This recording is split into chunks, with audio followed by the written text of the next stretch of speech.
Amidst sun-gilded seashore, salt-washed breeze, and the occasional cacophony of seagulls, a weathered old man drags an equally old and worn dory up and onto a lonely rock in the middle of the cove.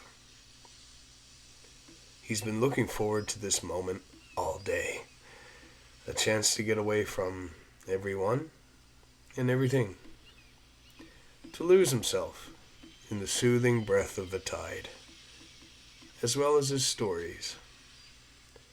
These are stories from the rock.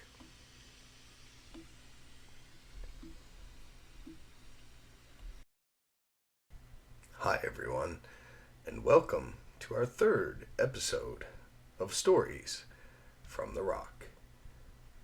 This episode, we have a 2-for-1 special. Well, if I wanted to quantify it, our first story takes 75% of the cake of our time, and the other 25% is a bonus short story. Both of these stories come from a young writer who is just starting out. They're also neurodivergent, like me. But unlike me, they're tentative about putting their work out there. For the intent of this podcast, they've requested to go by the pen name of A. Fitzgerald. But let me be the first to tell you, these stories I'm about to read to you are two among some of the best short stories I have ever had the pleasure of reading. And this young writer has a profound talent for not only weaving great imagery, but in wrapping up short stories to a concise and cathartic conclusion, something that I've always struggled with as a writer. My own stories usually having a lot of world building and being somewhat open-ended, hinting at larger tales than they appear to be. I think by the time I wrap up this episode, you'll be in the same boat that I'm in right now, hoping to read many more great works of Newfoundland storytelling from A. Fitzgerald. Let's dive into our first story, perfectly titled The Falling Stars of Terra. The Falling Stars of Terra by A. Fitzgerald. The ferry ride from St. John's to the Avalon Peninsula was long, but Eleanor didn't mind. The rhythmic lapping of the waves against the hull of the ship was soothing, almost hypnotic. She sat at the bow, watching the coastline grow closer, the cliffs rising jagged and stark out of the sea. It had been years since she'd returned to this place, to her small hometown of Fairyland. When she'd left, it was supposed to be for good, but here she was now, trying to put the pieces of her broken life back together. The city had never been home, not really.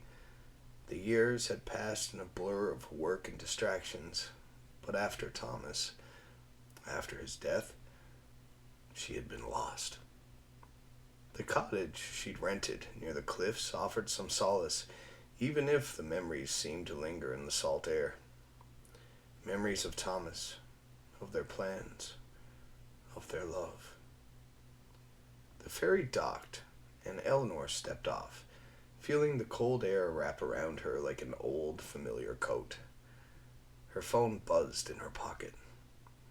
It was Hannah, her friend. "I'll meet you at the cottage. Bring wine." Eleanor smiled. Hannah had always been the pragmatic one. While Eleanor had run off to pursue her career, Hannah had stayed behind, quietly building a life in a town she loved. The message was simple, but comforting. Eleanor hadn't seen her friend in a year, not since the funeral. The drive to the cottage was short, but each mile felt heavier than the last. The road wound through the fields and forests before opening up to the cliffs overlooking the Atlantic Ocean. The cottage stood alone, its white walls weathered by the harsh sea. A flickering light in the window told Eleanor that Hannah was already there. Hannah stood in the doorway while Eleanor pulled up. She was wearing a thick sweater and jeans, her hair pulled back in a messy ponytail. Her eyes, sharp and observant as ever, softened when she saw Eleanor. "Welcome back," she said, her voice warm. "I'll grab the wine, you get the glasses." Eleanor followed her inside, where the familiar scent of old wood and salt lingered. The place was cozy. Hannah had a way of making it feel lived in, even when no one had been there for months. The fireplace was already crackling, casting dancing shadows on the walls. As Eleanor set the glasses down, she looked out the window toward the cliffs. The sky was clear, the stars just beginning to emerge. "How have you been?" Hannah asked, her tone more casual than it had been at the funeral. Eleanor hesitated, unsure how to answer. She wasn't sure who she was anymore, let alone how to explain the ache in her chest that never seemed to go away. "Surviving," she said finally. "Trying to." Hannah nodded, accepting the answer. "You know, I thought you'd be gone by now. You never were much for small towns," said Hannah. "Thought I might give it a try," Eleanor replied, though the truth was that she wasn't sure where else to go. The city felt like a lifetime ago, and the grief that still clung to her wasn't something she could shake off in a busy metropolis. "Simon will be there later. He's painting near the cliffs," Hannah added. "You remember Simon, don't you?" Eleanor's heart skipped a beat. She hadn't thought about Simon in years, not since the last time they spoke, just before she left the city. He had always been a quiet, thoughtful presence in her life, a friend who had never quite become more. She hadn't been able to handle anything more back then, not while she was engaged to Thomas. "Of course I remember him," Eleanor said softly, though her voice faltered. "How's he been?" "Quiet," Hannah said, her lips pressing into a thin line. "But I think he's been doing better. You should talk to him." Eleanor nodded, though she wasn't sure she was ready to talk to Simon just yet. The last time that they had seen each other, it had been under strange circumstances. Her departure, her engagement, his unspoken feelings. She had always known Simon loved her, even when she couldn't return that love. But Thomas had been her everything. Before she could say anything more, a knock sounded at the door. "I'll get it," Hannah said, standing up. Eleanor walked to the window again, gazing out at the ocean. The stars were more vibrant now, the first meteor of the evening streaking across the sky. She closed her eyes, remembering when she and Thomas had stood in the same spot, holding hands, watching the stars. They'd talked about the future, their wedding, their life together, but it hadn't come to pass. And Thomas was gone. The door creaked open, and a familiar voice broke through her thoughts. "Eleanor." Simon's voice was low, steady, and full of warmth. She turned, finding him standing in the doorway. His dark eyes caught hers, and for a moment, the world seemed to stop. He had changed, of course. Time had a way of doing that. But that same quiet intensity she remembered was there, under the surface. His hair was longer now, tousled by the wind, and he wore a thick sweater and jeans, much like Hannah. "Hi, Simon," Eleanor said, her voice tentative. He smiled, though there was something behind his eyes, something she couldn't quite read. He set down a large canvas bag and stepped into the room. "It's good to see you," he said, his gaze lingering on her just a little longer than it should have. Eleanor shifted awkwardly. unsure what to say next. Hannah cleared her throat from the kitchen. "I'll give you two a moment," she said, her tone light but pointed. "The wine's on the counter." As the door shut behind her, Simon walked over to the window, standing beside Eleanor. Together, they watched the dark sky, the stars beginning to streak across the horizon. "You still come here often?" Eleanor asked, her voice softer than she had intended. "Not as much as I'd like," Simon said, his voice low. "But the place still calls to me, you know? The ocean, the cliffs, they're hard to ignore." Eleanor nodded, her gaze fixed on the stars above. The meteor shower had been in earnest now, the sky alive with movement. It felt like a sign, one she wasn't sure she was ready for. "You've been gone a while," Simon said quietly. "I wasn't sure you'd ever come back." Eleanor's throat tightened. She hadn't been sure herself, but here she was, standing beside him again, staring at the stars. She wanted to say something meaningful, something true, but the words felt stuck. "I didn't know where else to go," she finally said, her voice almost a whisper. "This place, it's the only place that makes sense." Simon didn't reply right away. Instead, he stepped closer, his presence comforting yet electric. He reached out, almost hesitantly, and brushed a strand of hair from her face. "I'm glad you're here, Eleanor," he said, his voice low, as if it held a secret. For a moment, time slowed. The world outside seemed to disappear. The only thing that mattered was the quiet weight of his words, the depth in his eyes. And then the ghost appeared. It wasn't as if Thomas walked into the room. No, it was more subtle than that. Eleanor's heart skipped, a chill running through her spine. She turned to Simon, but he hadn't moved. His eyes were focused on the same spot, staring at the same stars, as if nothing had changed. But something had. And she knew, deep down, that the ghost of Thomas wasn't just a memory anymore.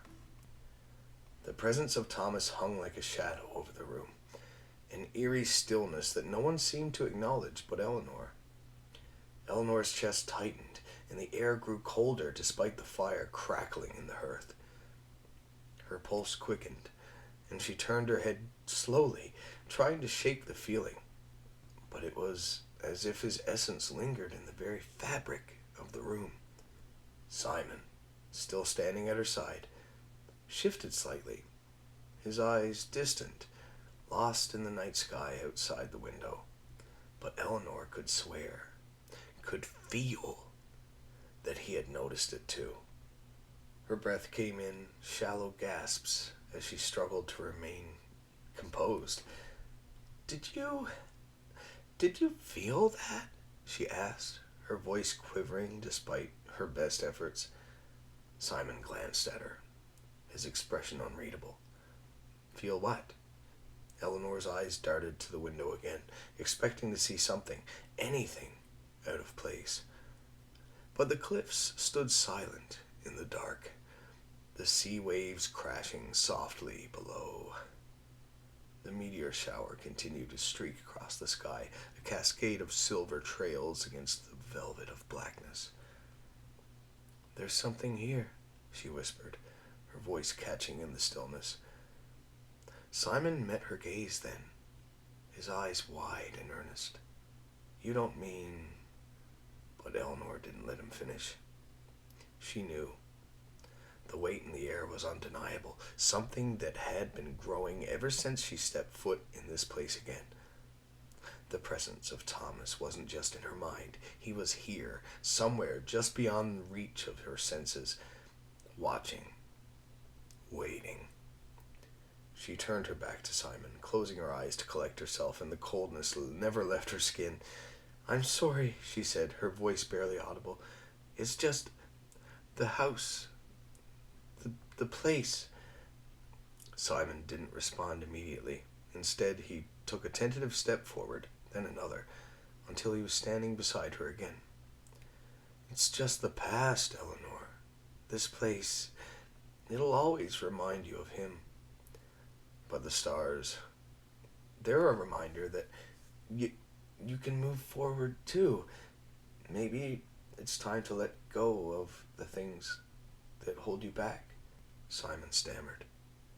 Eleanor's eyes flickered toward the window again, and for a brief moment she thought she saw a figure standing there in the dark, just on the edge of the cliffs. Her heart skipped.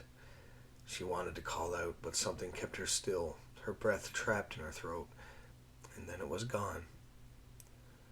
"I know it's hard," Simon continued, his voice soft.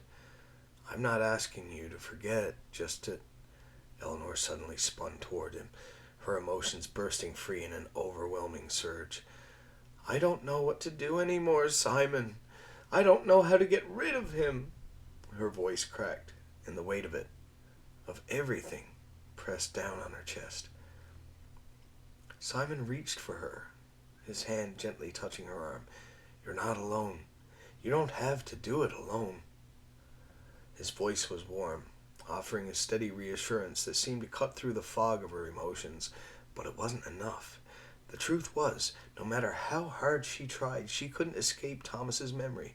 His ghost was tied to this place, to her heart, and no one could ever sever that bond.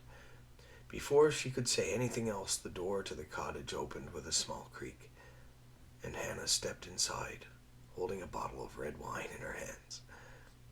"I thought you two might like something to drink," she said, her tone light, but there was a subtle concern in her eyes as she looked between them. "Everything okay?" Eleanor quickly wiped a tear that had escaped, taking a deep breath. "Yeah, just a lot to process." She forced a smile, hoping to reassure her friend. Hannah set the wine down on the table, but Eleanor could see the tension in her posture, the way her shoulders were rigid, her expression carefully neutral. She was being polite, but the air between them had shifted. She could sense it, as if Hannah too was caught in the unseen web that connected them all. Simon, Eleanor, and the ghost of the past. "I think it's time we go outside," Hannah said after a moment, her voice deliberately light. "The meteor shower's about to peak." Eleanor nodded quickly, eager to escape the tension inside the cottage, to escape the heaviness of Thomas's presence. The three of them stepped outside, the cool evening air hitting her face like a shock. The stars above twinkled with an intensity that felt unnatural, as if they were trying to draw her attention. The cliffs stretched ahead, the dark exposure of the ocean crashing below, mist curling in the distance. They stood in silence for a few moments, watching the meteors streak across the sky in brilliant flashes. Eleanor tried to focus on the beauty of the night, on the way the stars painted the heavens, but her mind kept drifting back to that figure she had seen, just for a moment, on the cliffs. "Did you see that?" Eleanor asked suddenly, her voice trembling. Simon and Hannah turned to her, her expression full of concern. "See what?" Hannah asked gently. "I thought I saw him," Eleanor said, her eyes scanning the cliffs. "Thomas, standing there on the edge." Simon looked at her, his brow furrowing. "Are you sure it was him?" "I'm not sure," she admitted, but she couldn't shake the feeling that it had been. "I saw a figure. It was like he was waiting for me." Hannah moved closer, placing a hand on Eleanor's shoulder. "You're not alone, okay? You're here with us." But Eleanor couldn't help the cold, creeping feeling that crawled up her spine. She wanted to believe it was just her mind playing tricks, but something in her gut told her it was more than that. The ghost of Thomas wasn't just a memory.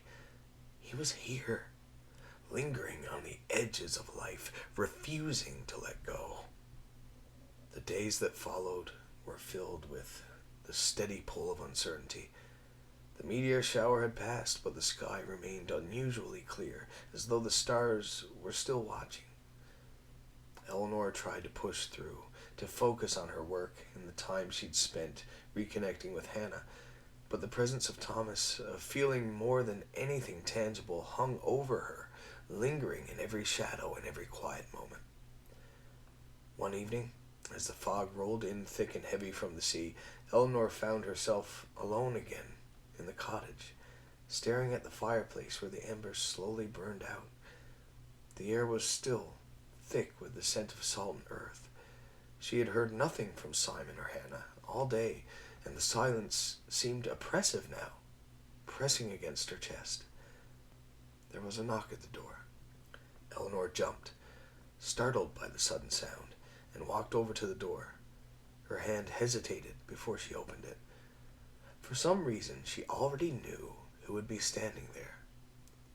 When she pulled the door open, she was met with nothing but a rush of cold air.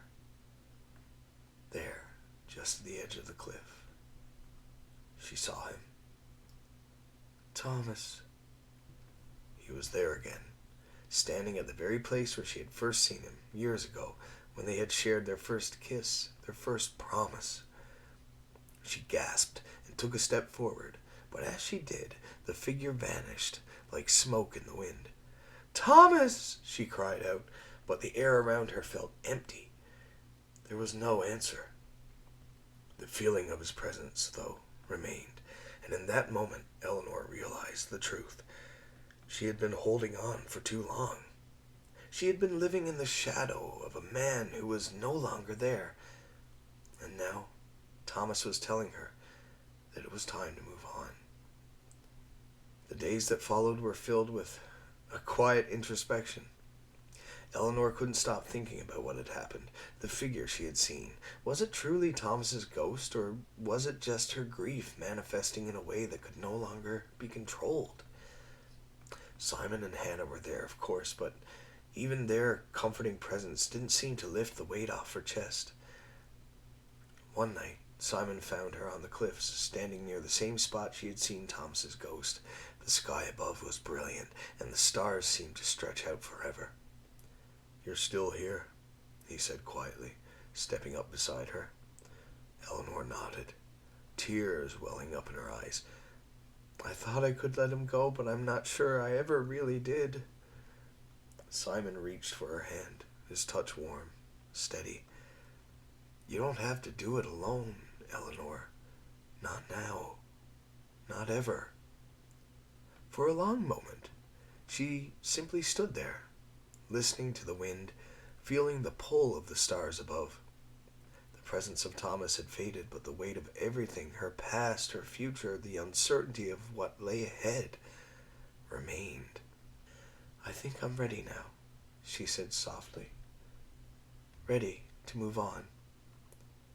Simon squeezed her hand, and for the first time in a long time, Eleanor felt the possibility of a new beginning.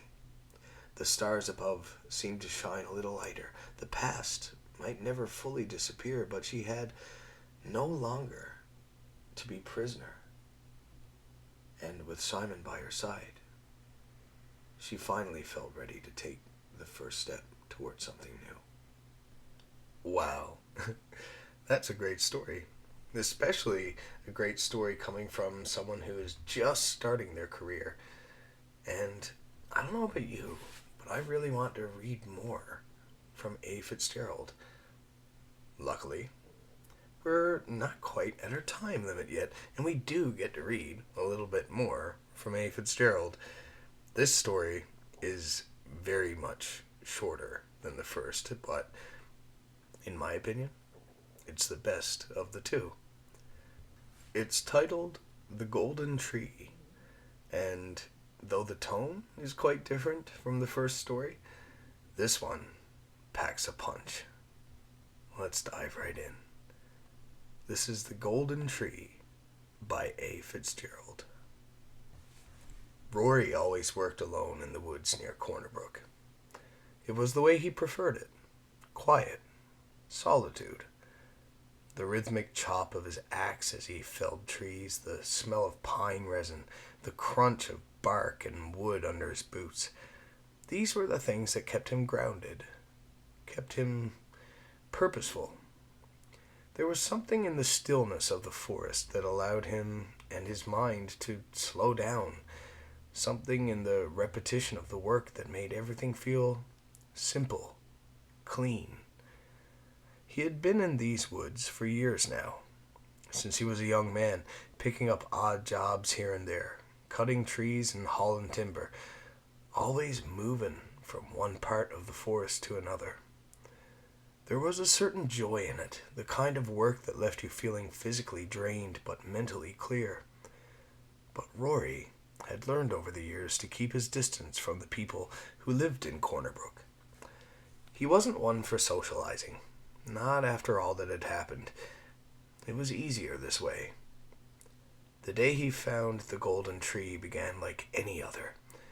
It was early morning, mist still hanging heavy over the land, the forest bathed in the soft gray light that made everything seem distant, unreal. Rory had packed his gear, grabbed his chainsaw, and set off into the woods.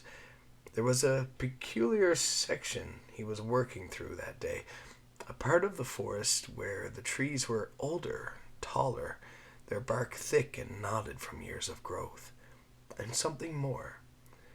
He had been there many times before, but each time he returned, there was an eeriness that was hard to explain.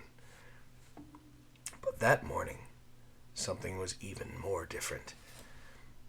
As he walked along the narrow trail, he noticed a change in the air. The trees around him felt thicker, the silence deeper, as though the whole forest was holding its breath.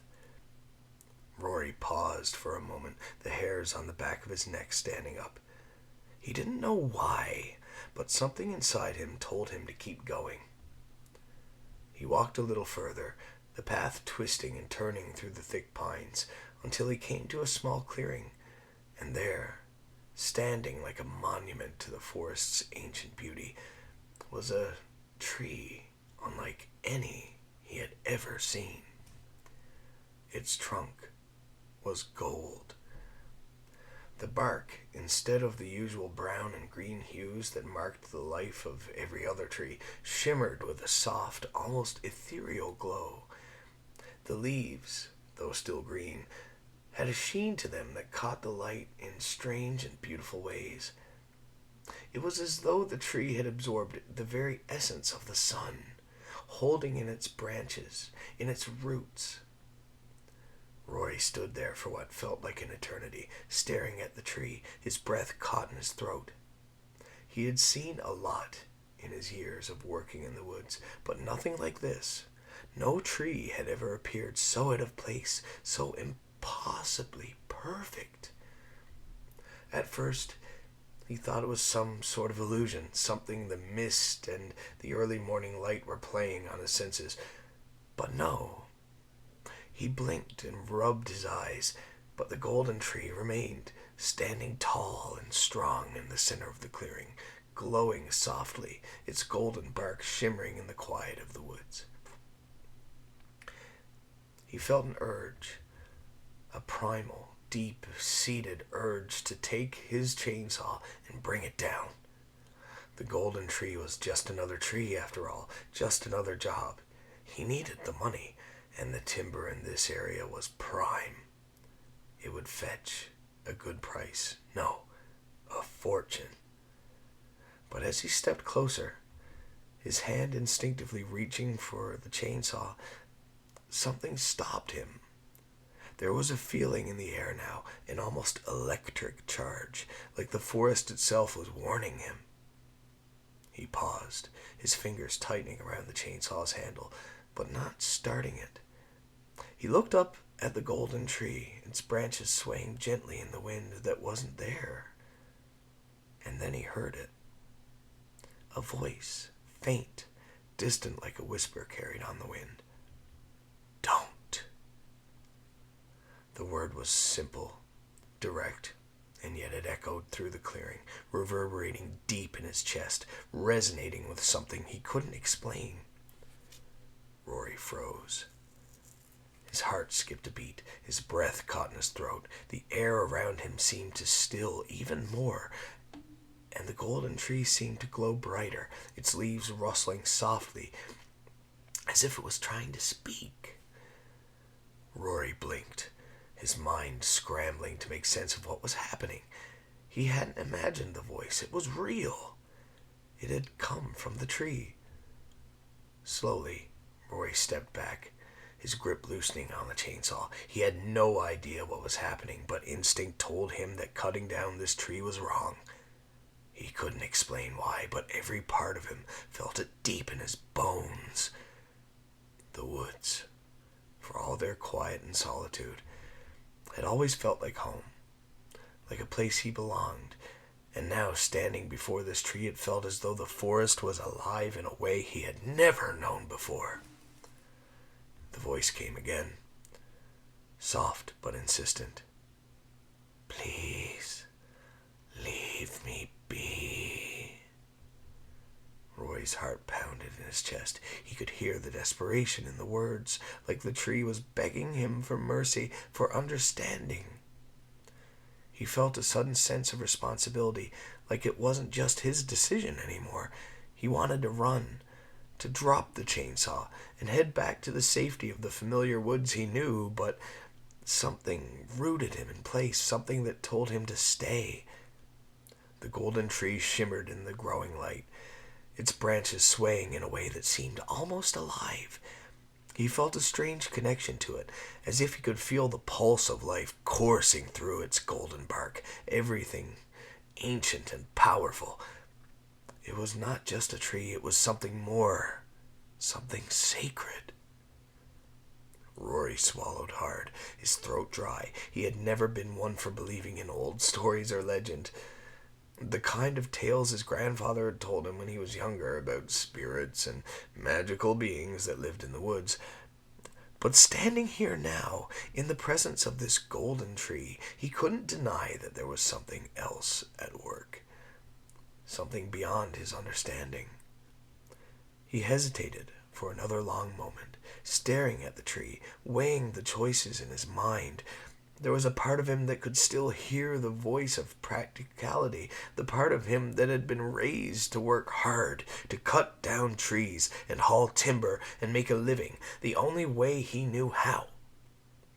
But there was the part of him that recognized something deeper in this moment, the forest's gift, perhaps, or its warning. Finally, Rory made his decision. He couldn't do it. He couldn't bring himself to take down the golden tree. Slowly, he backed away, his eyes never leaving the shimmering trunk.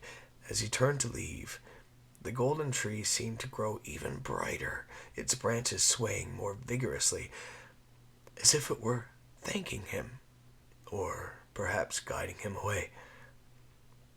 Rory made his way back through the forest, his mind spinning with what had just happened, the voice, the feeling, the beauty of the tree. It had all felt real, but also impossible. He didn't know what the golden tree was or why it had chosen him, but he knew one thing for certain: he couldn't destroy it, not for money, not for anything. The days passed, and Rory continued to work in the woods, but he never returned to that clearing.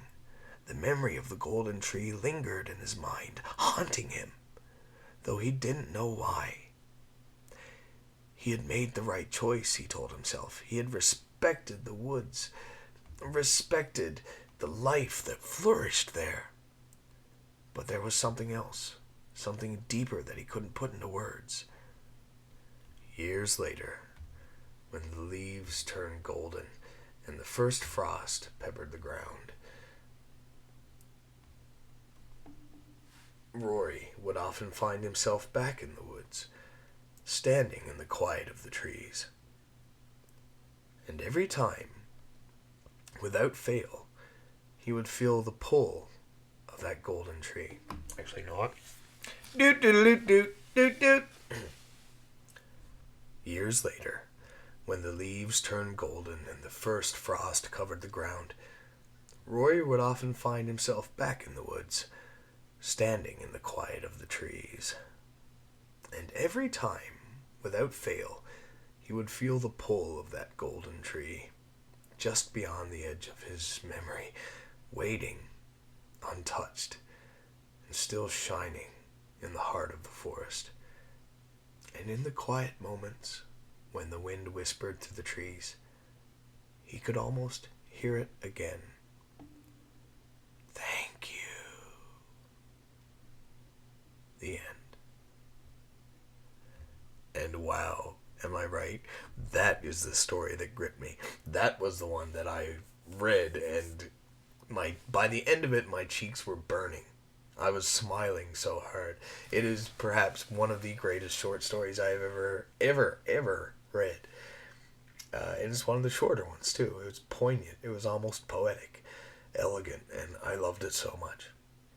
So yeah, these are 2 short stories from someone who prefers to go by, for now at least, I hope that they claim these stories later, A. Fitzgerald. If they continue with the theme of the last short story, it's safe to say that this person is basically Newfoundland and Labrador's Steinbeck, which is, yeah, pretty good compliment. Anyway, thanks for tuning in. Join us next Friday for more stories from the Rock.